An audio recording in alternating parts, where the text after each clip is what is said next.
நாடாளுமன்றத்தில் இன்று அறிமுகப்படுத்தப்பட உள்ளது. இந்த மசோதாவில் வினாத்தாள் கசிவு மற்றும் தேர்வு முறைகேடுகளுக்கு தற்போதுள்ள குறைந்தபட்ச 3 ஆண்டு சிறை தண்டனை 5 ஆண்டுகளாக உயர்த்தப்படுகிறது. அதிகபட்சமாக 10 ஆண்டு சிறை தண்டனையும் 50 லட்சம் ரூபாய் அபராதமும் விதிக்கப்படும். திட்டமிட்டு வினாத்தாள்களை கசிய விடுபவர்களுக்கு குறைந்தபட்ச சிறை தண்டனை 7 ஆண்டுகளாக உயர்த்தப்படுகிறது.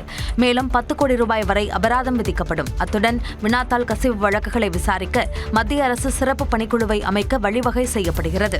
இத்தகைய வழக்குகளின் விசாரணை 2 மாதங்களுக்குள் நிறைவு செய்யப்பட வேண்டும் என்றும் குற்றப்பத்திரிகை தாக்கல் செய்யப்பட்ட 3 மாதங்களுக்குள் நாள்தோறும் விசாரணை நடத்தி வழக்கை முடிக்கவும் மசோதாவில் வழிவகை செய்யப்பட்டுள்ளது.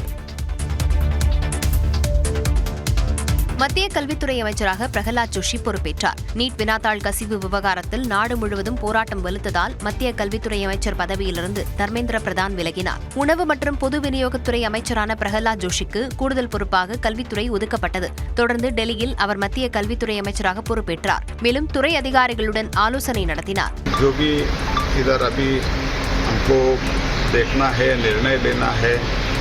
इस सब के बारे में इंफॉर्मेशन देने का और पूरा मिनिस्ट्री समझने का कोशिश मैंने किया लगभग 11 बजे से.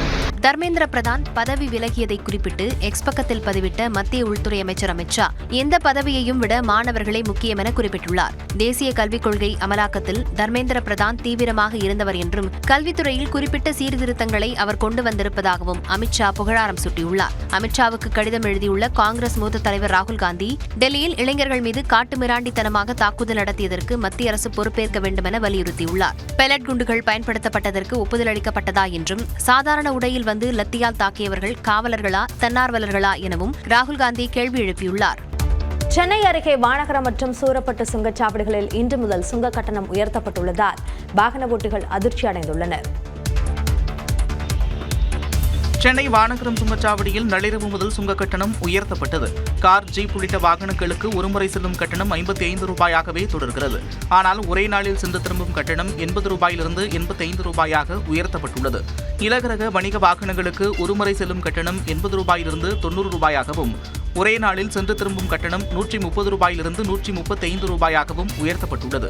பேருந்து மற்றும் லாரி உள்ளிட்ட வாகனங்களுக்கு ஒருமுறை செல்லும் கட்டணம் 185 ரூபாயிலிருந்து 190 ரூபாயாகவும், சென்று திரும்பும் கட்டணம் 275 ரூபாயிலிருந்து 285 ரூபாயாகவும் உயர்த்தப்பட்டுள்ளது.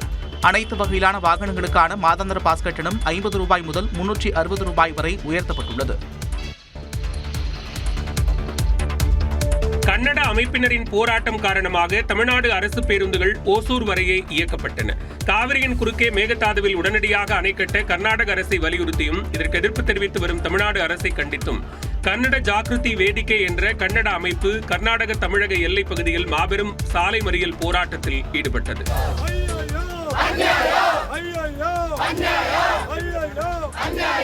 இதனால் தமிழ்நாட்டிலிருந்து பெங்களூரு செல்லும் பேருந்துகள் ஞாயிற்றுக்கிழமை அதிகாலை 4 மணி முதல் ஓசூரிலேயே நிறுத்தப்பட்டன.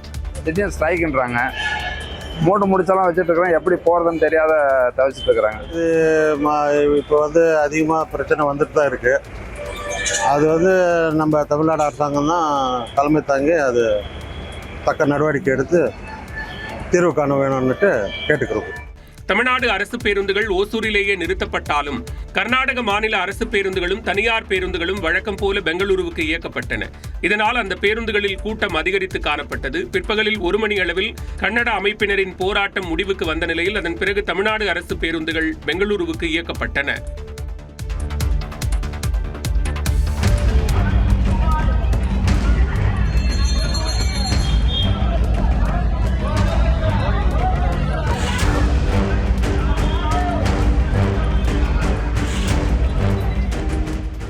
திருவண்ணாமலை கிரிவல பாதையில் உள்ள இடுக்கு பிள்ளையார் கோயிலின் குறுகிய வாயிலில் பக்தர் ஒருவர் சிக்கித் தவித்த காட்சிதான் இது.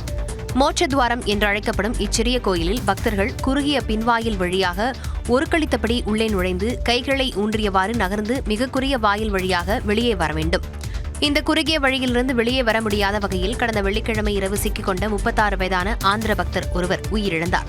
இந்த அதிர்ச்சியிலிருந்து பக்தர்கள் மீள்வதற்குள் மற்றொரு சம்பவம் நடந்தேறியுள்ளது. ஆந்திர மாநிலத்தைச் சேர்ந்த மணிபாரதி என்ற பக்தை இடுக்கு பிள்ளையார் கோயிலுக்குள் தரிசனத்திற்காக செல்ல முயன்று சிக்கிக் கொண்டார். அவர் வெளியே வர எவ்வளவோ முயன்றும் முடியாததால் மூச்சு திணறலால் போராடினார். அப்போது அங்கிருந்த நபர் அவரை மீட்க கடுமையாக போராடினார்.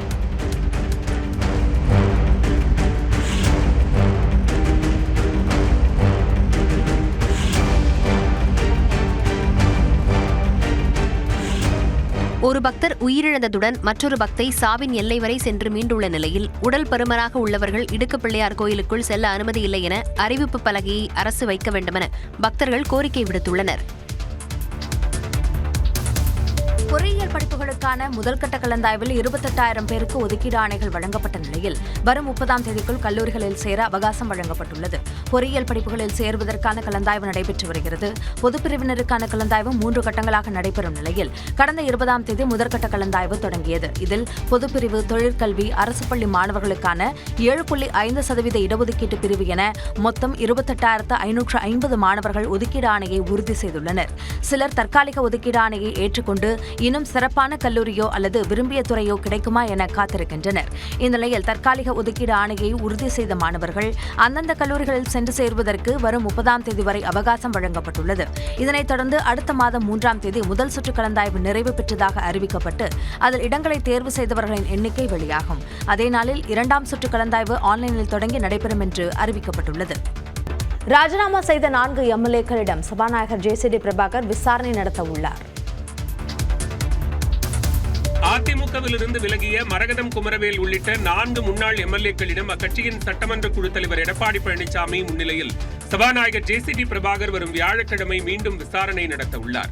சட்டப்பேரவையில் தாவேக அரசு மீதான நம்பிக்கை வாக்கெடுப்பில் அதிமுக கொறடா உத்தரவை மீறி வேலுமணி தரப்பு எம்எல்ஏக்கள் 25 பேர் தாவேக அரசுக்கு ஆதரவாக வாக்களித்தனர். அவர்களை தகுதி நீக்கம் செய்ய வேண்டும் என எடப்பாடி பழனிசாமி தரப்பில் சபாநாயகர் ஜேசிடி பிரபாகரிடம் மனு அளிக்கப்பட்டது.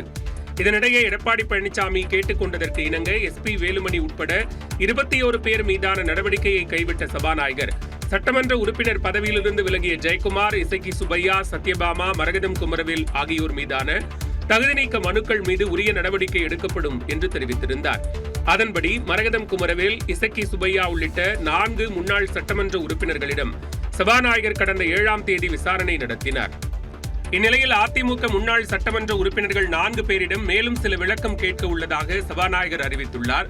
இது தொடர்பாக அதிமுக சட்டமன்ற குழு தலைவர் என குறிப்பிட்டு எடப்பாடி பழனிசாமிக்கு சபாநாயகர் கடிதம் எழுதியுள்ளார். அதில் வரும் வியாழக்கிழமை காலை 11 மணிக்கு சத்யபாமா, காலை 11:30 மணிக்கு ஜெயக்குமார், நண்பகல் 12 மணிக்கு மரகதம் குமரவேல் மற்றும் நண்பகல் 12:30 மணிக்கு இசக்கி சுப்பையா ஆகியோரிடம் விசாரணை நடத்த உள்ளதாகவும் அவர்கள் விளக்கம் அளிக்கையில் தாங்களும் தங்களது தரப்பு விளக்கத்தை அளிக்கலாம் என்றும் சபாநாயகர் கேட்டுக் கொண்டுள்ளார். வரும் பட்ஜெட் கூட்டத்தொடரில் ஊழல் பட்டியலை தாக்கல் செய்ய உள்ளதாக தமிழ்நாடு நிதியமைச்சர் மரிய வில்சன் தெரிவித்துள்ளார்.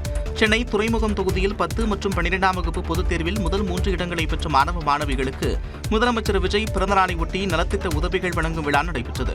இதில் அமைச்சர்கள் ஆனந்த், மரிய வில்சன் மற்றும் சட்டமன்ற உறுப்பினர்கள் விஜய் தாமு, பல்லவி உள்ளிட்டோர் கலந்து கொண்டனர். இந்த கூட்டத்தில் பேசிய நிதியமைச்சர் மரிய வில்சன் 2029ஆம் ஆண்டு மக்களவைத் தேர்தலுக்கு பிறகு நீட் தேர்வுக்கு முழுமையான தீர்வு கிடைக்கும் என்றார். வரப்போகிற சட்டமன்றத்தில் செஷனில் நீங்கள் கண்டிப்பாக பார்ப்பீங்க, ஒரு தனியாக ஒரு அறிக்கை ரெடி பண்ணிட்டு இருக்கிறோம், ஒரு ஆடிட்டிங். அந்த ஆடிட்டிங் ஃபைலை தாக்கல் பண்ணுறோம். அன்னைக்கு இருக்கு உங்களுக்கு அந்த ஊழல் பட்டியல் என்ன நடக்க போகுதுன்னு உங்களுக்கு தெரியும். இதனிடையே கோவையில் பேசிய வருவாய்த்துறை அமைச்சர் செங்கோட்டையன் கோவை மற்றும் மதுரைக்கு மெட்ரோ ரயில் திட்டம் வர வேண்டும் என்பதில் தமிழ்நாடு அரசு உறுதியாக இருப்பதாக கூறினார். மெட்ரோ ரயில் திட்டம் கோவை, மதுரை போன்ற நகரங்களில் உருவாக்கப்பட வேண்டும் என்பதுதான் பாரத பிரதமரிடத்திலே இந்த கடிதங்கள் வழங்கப்பட்டிருக்கிறது. இந்த கடிதத்தின் அடிப்படையில் வழங்க வேண்டும் என்பதுதான் நம்முடைய அவா. அதை முதலமைச்சர் அவர்களே பாரத பிரதமரை சந்திக்கின்ற போது அந்த கடிதத்தை வழங்கியிருக்கிறார். தாவேக அளித்த தேர்தல் வாக்குறுதிகள் பட்ஜெட்டில் இடம்பெறுமா என்ற கேள்விக்கு பட்ஜெட் வெளியான பிறகு தெரியவரும் என்று செங்கோட்டையன் பதிலளித்தார்.